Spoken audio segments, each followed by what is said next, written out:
Cutting করার পরে কিন্তু এই যে খাওয়া দাওয়ার পালা, এই দেখো নূপুর কিন্তু খেয়ে নিল কেক, আর এইখানে কিন্তু অরিও শেক খাওয়া হচ্ছিল, আর তারপরে কিন্তু এলাইচি চা চলে এসেছিল।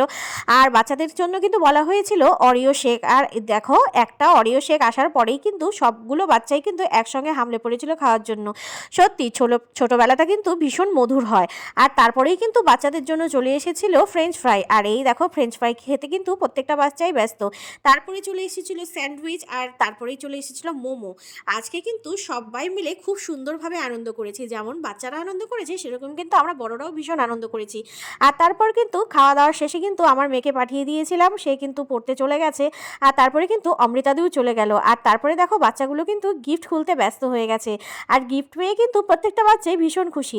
তারপরে কিন্তু আমরা বসে খেয়ে নিলাম পেঁয়াজি, এবং পেঁয়াজি খাওয়ার পরেই কিন্তু এখন আমরা বাড়িতে চলে যাব। বাড়িতে কিছুক্ষণ রেস্ট নিয়ে এবার কিন্তু চলে যাব আরেকটা জন্মদিন পার্টিতে। আজকে কিন্তু চলে এসেছি তারপরে আরাধ্যা শীলের বাড়িতে। আমার মেয়ের নাম আরাধ্যা সাহা, এবং এই দেখো এটা কিন্তু আরাধ্যা শীল, এবং ওর মা কিন্তু খুব যত্ন সহকারে আজকে প্রত্যেকটা রান্না করেছিল, আর রান্নাগুলো কিন্তু খুব টেস্টি হয়েছিল। তো এইভাবেই কিন্তু আজকে আমাদের সারা বিকেলটা এবং রাত্রিটা কাটলো, আর খুব সুন্দর লাগলো আরাধ্যা শীলদের বাড়িতে এসেও। তো ভিডিওটা কেমন লাগলো অবশ্যই কিন্তু সবাই জানিও, এবং ভালো লাগলে সবাই কিন্তু লাইক, কমেন্ট, শেয়ার এবং সাবস্ক্রাইব করতে ভুলো না। টাটা।